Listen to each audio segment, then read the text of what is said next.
सभी को हरिओम। आरंभ करते हैं पाठ संख्या 13।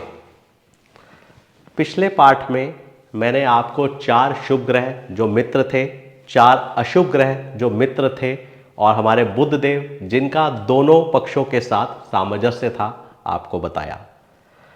और हमने 4 ग्रह सूर्य, चंद्र, मंगल और गुरु, इन चारों ग्रहों में सबसे अशुभ ग्रह की संज्ञा जिनको दी गई है मंगल देव जी, मेष राशि जिसे हम एरिस कहते हैं, उनकी पत्रिका बनाई थी।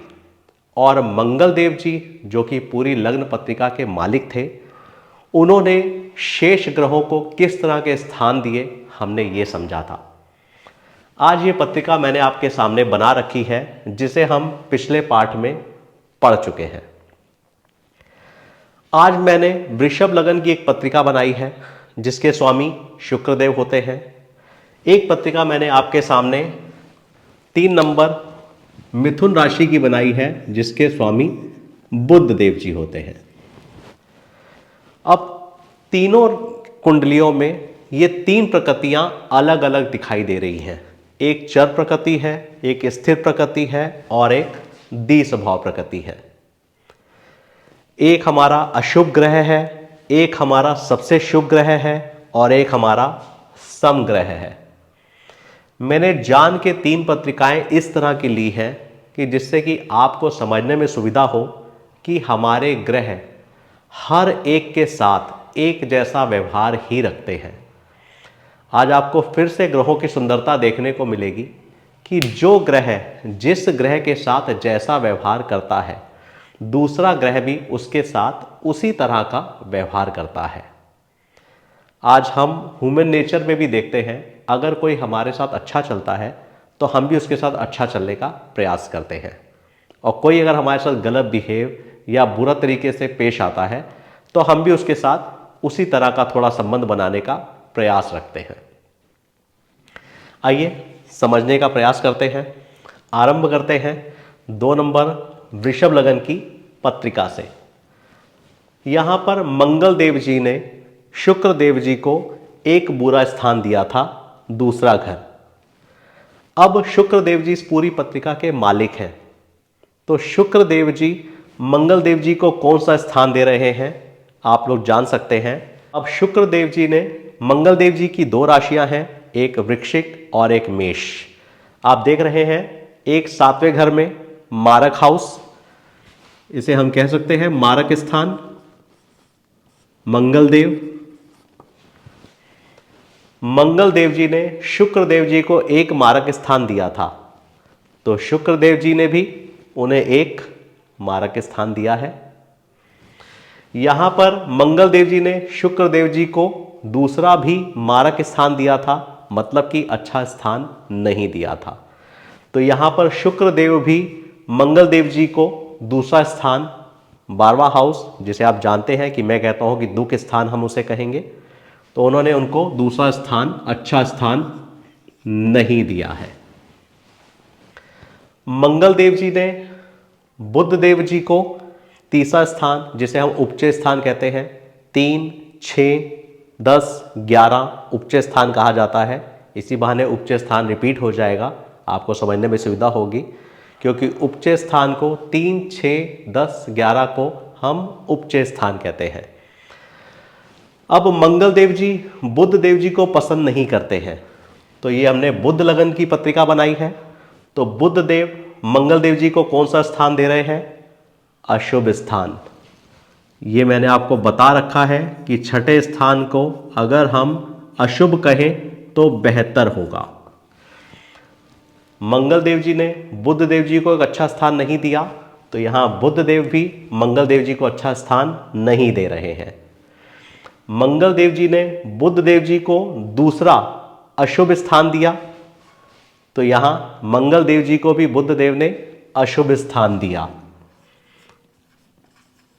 अब मंगल देव जी ने दूसरी राशि 6 नंबर अशुभ स्थान दिया, बुध देव जी ने 3, 6, 10, 11 उपचय स्थान, इसे हम उपचय स्थान कहेंगे, तो बुध देव जी ने मंगल देव जी को उपचय स्थान दिया।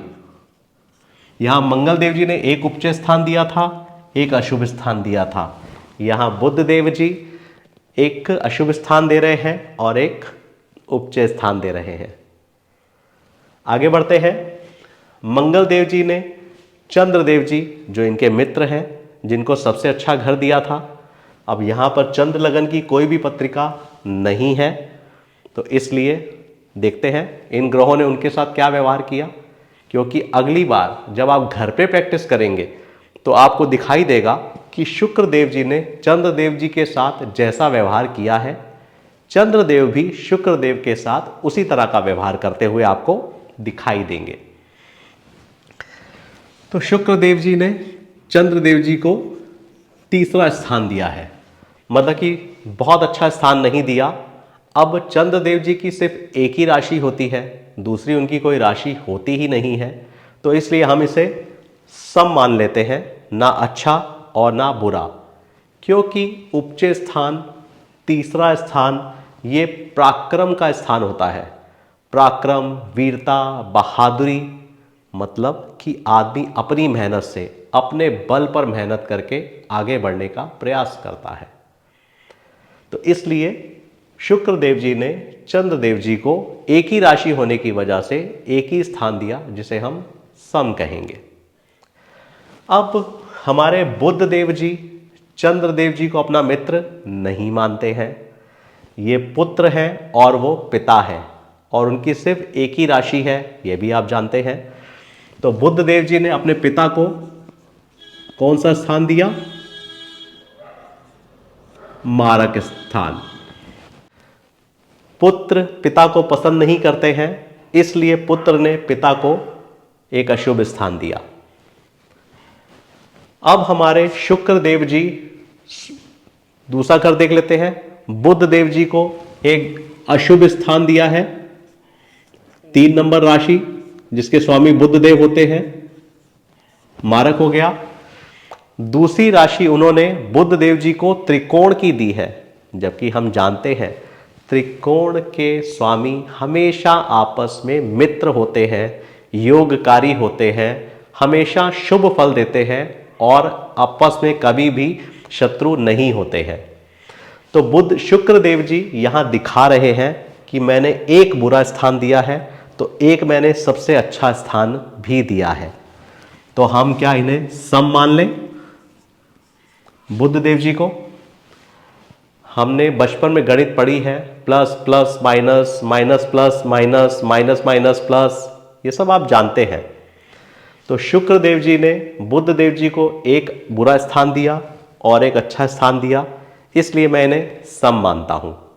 अब देखते हैं बुध देव जी ने शुक्र देव जी को कैसा स्थान दिया है। यहां बुध देव जी ने शुक्र देव जी को एक सबसे अच्छा स्थान दिया है, यहां मैं शुक्र लिख दे रहा हूं, और दूसरा यहां बुध देव जी ने शुक्र देव जी को दूसरा स्थान बुरा स्थान दिया है। यहां शुक्र देव जी ने बुध देव जी को एक बुरा स्थान दिया और एक अच्छा स्थान दिया। सेम वहीं पे बुध देव जी ने शुक्र देव जी को एक अच्छा स्थान दिया और एक बुरा स्थान दिया। आप ग्रहों की महिमा देख रहे हैं, एक दूसरे के साथ एक जैसा स्वभाव दिखा रहे हैं। अगर एक ग्रह दूसरे के साथ अच्छा करेगा तो दूसरा ग्रह भी उनके साथ अच्छा करेगा, और अगर एक ग्रह खराब करेगा तो दूसरा ग्रह भी उनके साथ खराब व्यवहार ही करेगा। अब शुक्र देव जी ने सूर्य देव जी को सबसे अच्छा स्थान दिया है, सुख का स्थान। तो यहां पे मैं लिख दूं सूर्य देव जी, इनको सुख का स्थान दिया है। तो जब हम घर पे 5 नंबर लगन की पत्रिका बनाएंगे, जिसे हम सिंह लगन की पत्रिका कहते हैं, तो वहां पर देखेंगे कि सूर्य देव जी ने शुक्र देव जी के साथ किस तरह का व्यवहार रखा है। आगे बढ़ते हैं। अब शुक्र देव जी ने अपनी एक राशि, खुद ही लगन के मालिक हैं, अब शुक्र देव तो कहीं भी बैठ सकते हैं, तो उन्होंने अपनी एक दूसरी राशि अशुभ स्थान ली है। हमारे मंगल देव जी ने भी एक अच्छे स्थान की राशि ली थी, तो एक अशुभ स्थान की राशि ली थी। उसी तरह से शुक्रदेव भी एक अच्छा और एक बुरे स्थान की राशि ले रहे हैं। अब हमारे बृहस्पति देव जी हमारे दोनों गुरु हैं, शुक्रदेव भी और बृहस्पति देव भी। मगर आप और हम दोनों अच्छी तरह से जानते हैं बृहस्पति देव देवताओं के गुरु हैं और शुक्रदेव दैत्यों के गुरु हैं। तो दोनों गुरुओं के आपस में कहीं ना कहीं तो थोड़ी सी हीन भावना जरूर होगी कि गुरु मैं भी हूँ और गुरु आप भी हो। बस मैं देवताओं का गुरु हूँ तो मैं बहुत पूजा जाता हूँ और मैं दैत्यों का गुरु हूँ तो मैं कम पूजा जाता हूँ। तो ये हीन भावना शुक्र देव जी के मन में बृहस्पति देव जी के लिए दिखाई दे रही है। तो शुक्र देव जी ने बृहस्पति देव जी को दुख स्थान 8 नंबर अच्छा स्थान नहीं दिया है और उन्होंने दूसरा स्थान एक सम स्थान ये भी एक अच्छा स्थान नहीं दिया है। अब जब हम बृहस्पति देव जी 9 नंबर लगन की पत्रिका बनाएंगे तो हम देखेंगे कि बृहस्पति देव जी ने शुक्र देव जी के साथ किस तरह का व्यवहार रखा है। अब हमारे शुक्र देव जी की सिर्फ 2 ही राशियां बची हैं, एक 10 नंबर और एक 11 नंबर। ये हमारा त्रिकोण है और ये हमारा केंद्र है। इन दोनों राशियों के कैप्रिकॉन एंड एक्वेरियस दोनों के स्वामी सैटर्न होते हैं। शुक्र देव जी के सबसे अच्छे मित्र हैं शनिदेव। तो शुक्र देव जी ने शनि देव जी को दोनों अच्छी राशियां दी हैं, अपनी मित्रता निभाई है। यहां आप देख रहे हैं कि दोनों शुभ स्थान योगकारी स्थान शुक्र देव जी ने शनि देव जी को दिए हैं। इसी तरह से मंगल देव जी ने दोनों शुभ स्थान अपने दोनों मित्रों को चंद्रमा और सूर्यदेव जी को दिए थे। इन्होंने अपने मित्रों के साथ मित्रता निभाई थी, शुक्र देव जी ने अपने मित्र के साथ मित्रता निभाई है। कितना अच्छा सामंजस्य है जो आप देख रहे हैं। अब हमारे 3 नंबर डी स्वभाव राशि की पत्रिका बुध देव जी ने सूर्य देव जी को तीसरा स्थान जो कि एक ही राशि होती है सूर्य देव जी की, तो इन्हें हम सम कह सकते हैं कि बहुत अच्छा स्थान नहीं दिया, सम स्थान है। अब हमारी दूसरी राशि बुध देव जी की, बुध देव जी ने खुद को सबसे अच्छा स्थान दिया है, सुख स्थान। बुध देव जी को हम राजकुमार कहते हैं और राजकुमार हैं तो उन्होंने अपना डिसीजन अपने अनुसार लिया है। उन्होंने लग्न को भी सबसे अच्छा स्थान दिया है और स्वयं की दूसरी राशि को भी सबसे अच्छा स्थान दिया है। आगे चलते हैं हमारी 9 नंबर राशि गुरु जी की बृहस्पति देव जी। मगर यहां पे हम देख लें कि गुरु जी को यहां पे एक स्थान ये दिया गया है और दूसरा स्थान ये दिया गया है जिन्हें हम बृहस्पति भी कहते हैं। तो बुध देव जी ने बृहस्पति देव जी को अच्छे स्थान दिए हैं। अब हमारी शेष राशियां बचती हैं 10 नंबर और 11 नंबर। एक अच्छा स्थान है और एक बुरा स्थान है। तो यहां बुध देव जी 2 राशियां शनि देव जी की मकर और कुंभ, जिन्हें हम कैप्रिकॉन और एक्वेरियस कहते हैं, एक अशुभ स्थान और एक शुभ स्थान। तो हम मान लें कि शनि देव जी को वो सम मानते हैं। अब तो आप ये जान चुके हैं कि अगर एक अच्छा स्थान होगा और एक बुरा स्थान होगा तो हम उसे सम कहेंगे। अगर दोनों अच्छे स्थान होंगे तो हम उन्हें योगकारी कहेंगे और शुभ स्थान कहेंगे, और दोनों बुरे स्थान होंगे तो हम उन्हें शत्रु कहेंगे या फिर अति शत्रु भी कह सकते हैं। अब आप देख रहे हैं त्रिकोण के स्वामी हमेशा आपस में मित्र होते हैं। तो शुक्र देव जी, बुध देव जी और शनि देव जी आपस में मित्र हैं, क्योंकि बुध एक ऐसे प्लैनेट हैं जिनका किसी के साथ भी व्यवहार खराब नहीं है। और मैंने आपको बताया था कि बुध देव जी के 2 ही शत्रु हैं, एक चंद्रदेव और दूसरे मंगल देव। तो वह शुक्र देव जी और शनि देव जी को अपना मित्र मानते हैं और त्रिकोण के स्वामी हमेशा मित्र होते हैं, वह कभी भी शत्रु नहीं होते और योगकारी होते हैं। अब इस पूरी पत्रिका में शुक्र देव जी ने अपने मित्र शनि देव जी को दो सबसे शुभ स्थान दिए हैं। तो इस पत्रिका के लिए मैं शनि देव जी को योगकारी ग्रह कहूंगा कि जब भी ये फल देंगे, वृषभ लगन वालों के लिए शनि देव जी हमेशा अच्छा फल करते हैं। धीरे धीरे हम आगे बढ़ रहे हैं और आप भी मेरी बात को समझ पा रहे होंगे। इसमें मंगल देव जी ने चंद्र देव जी और सूर्य देव जी को सबसे अच्छे स्थान दिए थे, जिन्हें हम योगकारी कहेंगे। और यहां बुध देव जी ने सबसे अच्छे स्थान किसको दिए हैं? एक हमारे बृहस्पति देव जी को और एक स्वयं को। तो द्विस्वभाव राशि का मतलब आप जानते हैं कि ऐसे जातक द्विस्वभाव के होते हैं। वो कंफ्यूज होते हैं कि सही क्या है और गलत क्या है, हमें किस निर्णय पर पहुंचना है। एक सबसे महत्वपूर्ण बात आपको बताता हूं कि हमेशा आपको याद रहेगा और आप याद भी रखिएगा, 3, 6, 9, 12, 3, 6, 9, 12 इन द्विस्वभाव राशियों में कोई भी ग्रह पूर्ण योगकारी नहीं होता है। मैं पूर्ण योगकारी कह रहा हूं, योगकारी नहीं। मतलब कि जिसे हम कह सकें कि यह इस पत्रिका के लिए हमेशा शुभ से शुभ कार्य करेगा, तो हम द्विस्वभाव लगन की राशियों के लिए नहीं कहेंगे। मगर त्रिकोण के स्वामी हमेशा मित्र होते हैं, ये आप यहां पर भी देख सकते हैं। शुक्र बुध शनि, शुक्र बुध शनि। अगर शुक्र देव जी ने उनके साथ मित्रता का हाथ बढ़ाया है, तो यहां बुध देव जी ने भी इनके साथ मित्रता का हाथ बढ़ाया है।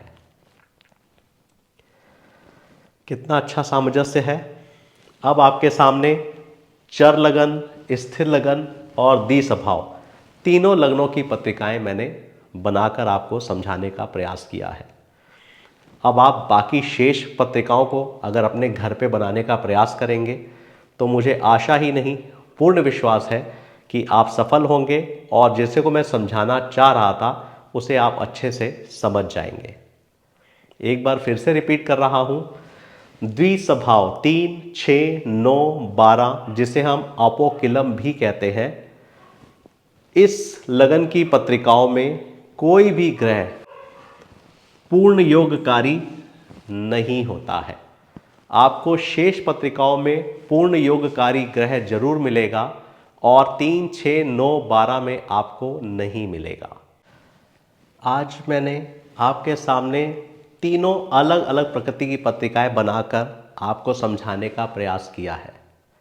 आपको महत्वपूर्ण जानकारी ये भी दी है कि 3, 6, 9, 12 जिसे हम अपोकिलम कहते हैं, जिन्हें हम द्विस्वभाव राशि कहते हैं, और इन चारों प्रकार की पत्रिकाओं में कोई भी ग्रह पूर्ण योगकारी नहीं होता है। ये भी मैंने आपको यहाँ समझाया है। अब हमारे और कौन से ऐसे ग्रह हैं जिनका लगन पत्रिका बनाने पर ग्रह पूर्ण योगकारी नहीं होते हैं? ये मैं आपको एक होमवर्क दे रहा हूं। मैं चाहता हूं कि आप घर में थोड़ा सा प्रयास करें कि किस लगन की पत्रिका बनाऊं जिसमें कि ग्रह पूर्ण योगकारी नहीं होता है। अगर शेष 9 राशियां हमारी बची हैं, अगर हम 9 की 9 राशियों को लगन बनाकर प्रयास करेंगे, तो हमें जरूर ज्ञात हो जाएगा कि किस लगन की पत्रिका बनाने पर ग्रह पूर्ण योगकारी नहीं होता है। आप इसे अपना होमवर्क समझिए और अपने होमवर्क का मुझे जवाब दीजिए। अगर आपको नहीं समझ आएगा तो मैं फिर से आपको बताने का प्रयास करूंगा, मगर मेरी इच्छा है कि आप इसको प्रयास करें और मुझे कमेंट्स में बताएं, तो मुझे ये पता चल जाएगा कि जो प्रयास मैं आपको समझाने का कर रहा हूं उसमें मैं सफल हुआ या नहीं। आज के लिए इतना ही। आप सभी को हरिओम।